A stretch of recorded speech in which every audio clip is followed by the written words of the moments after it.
ഒരു ചോദ്യം നിങ്ങൾ പ്രത്യേകിച്ചും പള്ളികളിൽ ഒഴിവാക്കണം എന്ന് ആവശ്യപ്പെടുകയാണ്. അതിന്റെ സാഹചര്യം എന്താണെന്ന് ചോദിച്ചാൽ, നമ്മുടെ ചില പെൺകുട്ടികൾ വിവാഹിതരായതിനു ശേഷം 1-ാം വർഷം മുതൽ നമ്മൾ ചോദ്യം തുടങ്ങും, ഒന്നും ആയില്ലേ എന്ന്. 1-ാം വർഷം ചോദിച്ചാൽ അവർ അത്ര കാര്യമായിട്ട് എടുക്കില്ല. ചില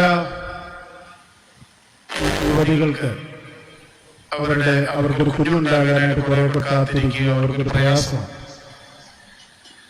നമ്മളൊരു പക്ഷെ നമ്മുടെ സ്നേഹത്തിന്റെയും കരുതലിന്റെയും ഭാഗമായിട്ടായിരിക്കാം ചോദിക്കുന്നത്. പക്ഷെ ഈ ചോദ്യം സഹിക്കാൻ വയ്യാതെ പള്ളിയിൽ വരുന്നത് നിർത്തിയ ചില പെൺകുട്ടികളെ എനിക്കറിയാം. അതുകൊണ്ട് എനിക്ക് നിങ്ങളോട് അപേക്ഷിക്കാനായിട്ടുള്ളത്, പ്രത്യേകിച്ചും കുഞ്ഞുങ്ങൾ ഉണ്ടാകാനായിട്ട് താമസിക്കുന്നവരോട് നിങ്ങൾ അധികം ചോദ്യം ചോദിക്കണം, അവരെ വിഷമിപ്പിക്കരുത്. അങ്ങനെ നിങ്ങൾക്ക് മനസ്സിൽ തോന്നുന്നുണ്ടെങ്കിൽ നിങ്ങൾ രഹസ്യമായി പ്രാർത്ഥിച്ചാൽ മതിയാണ്. ഞാൻ വീണ്ടും ഓർമ്മിപ്പിക്കട്ടെ, ഇത് പറയാനായിട്ടുള്ള ഒരു പ്രത്യേക സാഹചര്യം, ചില പെൺകുട്ടികളെങ്കിലും പള്ളിയിൽ വരുന്നത് അതുകൊണ്ട് നിർത്തി എന്നുള്ളതാണ്. അവരുടെ ഇടവകയിൽ ഇനിയും പോകുന്നില്ല, അവരെ പരിചയമുള്ള ഇടങ്ങളിലേക്ക് പോകുന്നില്ല എന്ന് തീരുമാനിച്ചു. കാരണം ചോദ്യം അഭിമുഖീകരിക്കാൻ അവർക്ക് വയ്യ.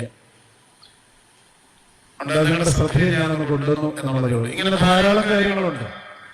നാം ഒരു പക്ഷേ നമ്മുടെ സ്നേഹത്തിൽ കരുതൽ ഒക്കെ ഉള്ളത് കൊണ്ടാകാം ആ ചോദ്യം ചോദിക്കുന്നത്.